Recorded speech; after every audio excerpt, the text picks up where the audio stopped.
പ്രിയമുള്ളവര്, നമ്മളെ മൊഹറക്കിലാണ് ഇപ്പൊ ഉള്ളത്. മൊഹറക്കില് നമ്മളെ ഇസ്മായിൽ ഒരുപാട് 10-35 വർഷമായിട്ട് ഇവിടെ കച്ചവടം ചെയ്യുന്ന നമ്മളെ ഇസ്മായിൽ ഖാന്റെ അടുത്തേക്കാണ് എത്തിപ്പെട്ട്. ഇസ്മായിൽ ഖാൻ, അസ്സലാമലൈക്കും. എല്ലാവരും കൂടെ വന്നോളി. എന്തെല്ലാം വർത്താനൊക്കെ? ഇപ്പൊ നാട്ടില് ഇലക്ഷൻ നടക്കുന്നുണ്ടിരിക്കുകയാണ്. അപ്പൊ നിങ്ങളുടെ തിരക്കിന്റെ ഇടയിൽ എന്താണ് ഇലക്ഷനെ കുറിച്ച് നിങ്ങൾക്ക് പറയാനുള്ളത്? ഇലക്ഷനെ പറ്റി പറയാനുള്ളത് കരുമറ്റം എന്ന് പറഞ്ഞാല് ഇതുവരെ വെച്ചതൊക്കെ ഒരു പ്രയാസമായിട്ട് തോന്നുന്നു. നല്ലൊരു ഭരണം കാഴ്ചവെക്കാനുള്ള ഒരു ഭരണാധികാരികൾ വരണമെന്ന് എന്റെ ഒരു അഭിപ്രായം.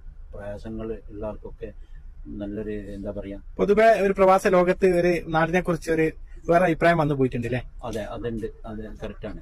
ഞാനിപ്പം ബഹ്റൈനിൽ തന്നെ ഒരുപാട് വർഷമായി. എത്ര വർഷമായി ഇവിടെ ബഹ്റൈനിൽ? 5 വർഷമായി. അന്നത്തെ ഇന്ത്യ ഇന്നത്തെ ഇന്ത്യ ആയിട്ട് നിങ്ങൾ എങ്ങനെ താരതമ്യം ചെയ്യുന്നത്? താരതമ്യം ചെയ്യുന്നതെന്ന് പറഞ്ഞാല് അന്നത്തത് ഒരു വളരെ സമാധാനമായിട്ട് എല്ലാവരും നല്ല ഐക്യത്തില് പിന്നെ മുന്നോട്ട് പോകുന്ന സമയം. ഇന്നതല്ല. ഇന്ന് ഒരാൾ കണ്ടുകൂടാ, പ്രയാസമുള്ള സഹായിക്കണം എന്നൊക്കെ പറയുമ്പോൾ അതിനും പ്രയാസങ്ങള്. അപ്പൊ ഞാൻ പറയുന്നത് വളരെ പ്രയാസമുള്ള ആള്